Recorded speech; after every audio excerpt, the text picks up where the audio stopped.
it had lost some of its accuracy through the many different translations that it had gone through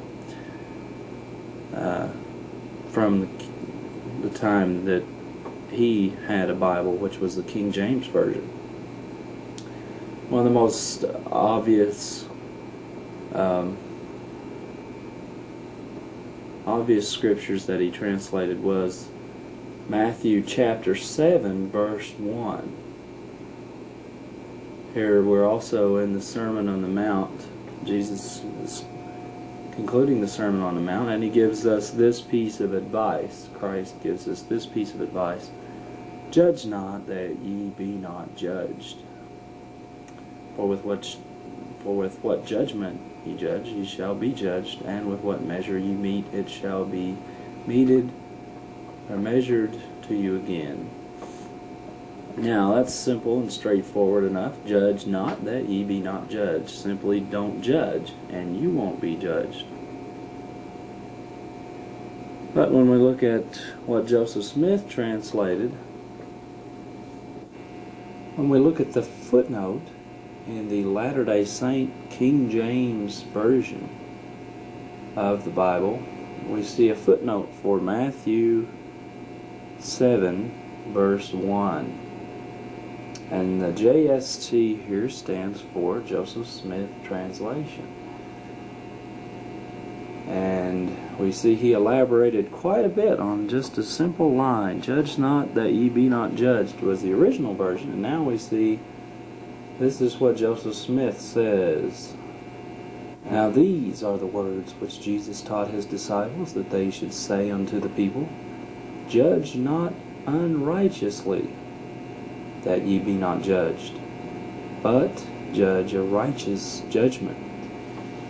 And we see that this footnote refers us to the Book of Mormon, which Joseph Smith, of course, said that was the most correct book. So let's take a look at 3 Nephi 14:1 and see what it says on this subject.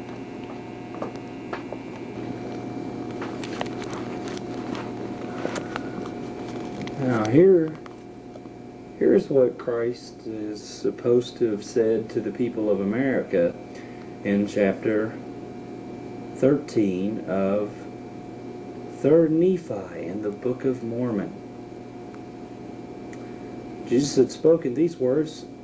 He turned again to the multitude and did open his mouth unto them again, saying, Verily, verily, I say unto you, judge not that ye be not judged. Now clearly, if the Book of Mormon is the most correct book on the earth and is more accurate than the Bible, why then was not Joseph Smith able to translate this correctly to begin with? This even more emphasizes what Joseph Smith, or what the King James Version said, and it adds verily, verily. In other words, even more so I say unto you, judge not that ye be not judged.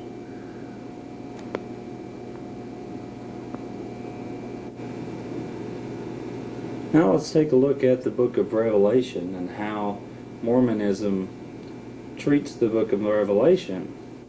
Perhaps the most famous part of the book of Revelation that most people are familiar with is the promise or curse at the end of the book.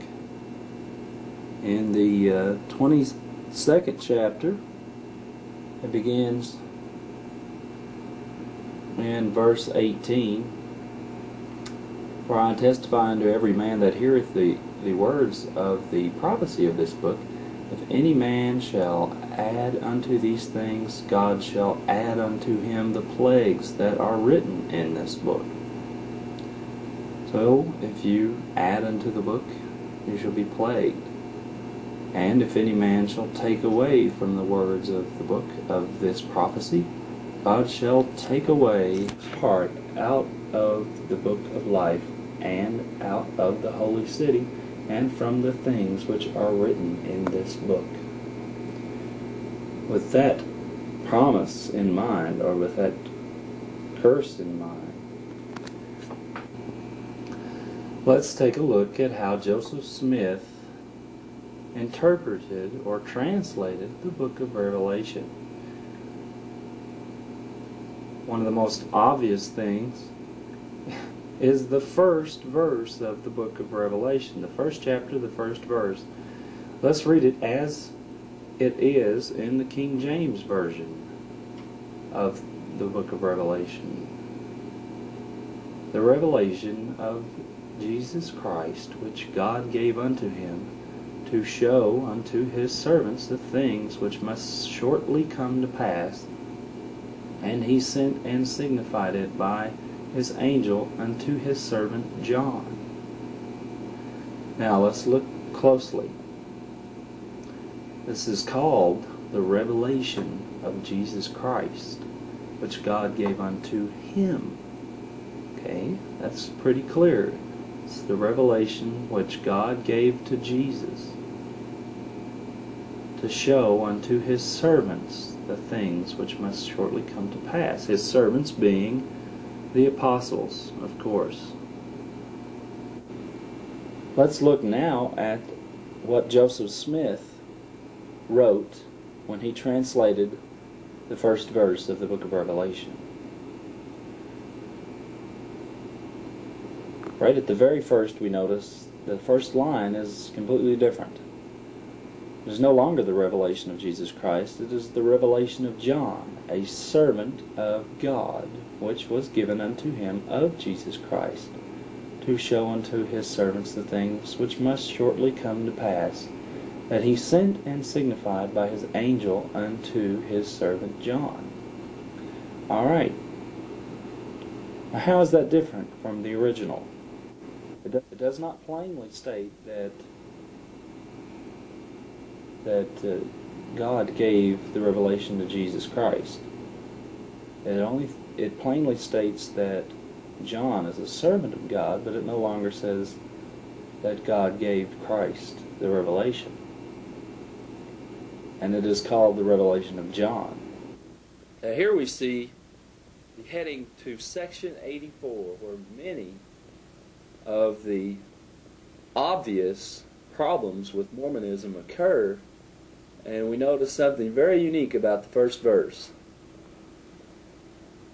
We look and we see the wording of the first verse is almost identical to the first sentence of the King James Version of the book of Revelation, a revelation of Jesus Christ unto his servant Joseph Smith. Whereas the first verse of the book of Revelation in the King James Version of the Bible reads, the revelation of Jesus Christ, which God gave unto him to show unto his servants. So clearly we have a revelation of Jesus Christ to his servant Joseph Smith. Whereas when Joseph Smith twisted or translated his version of the Bible, he said the revelation of John, a servant of God, which was given unto him of Jesus Christ. Now if this is good enough, if this wording is good enough for Joseph Smith here, then why isn't it good enough for the King James Version, which is what it was originally? In almost all religions, there is one concept that is constant, and that is the concept of light, representing truth. And we see that also in the Book of Mormon, or rather in Mormonism. In the companion to the Book of Mormon, the Doctrine and Covenants, which is a book of revelation by Joseph Smith. It's a book of revelation by Joseph Smith. We see in Doctrine and Covenants section 84, this was one of my favorite sections of the Doctrine and Covenants. It's full of wonderful examples of the shortcomings of Mormonism.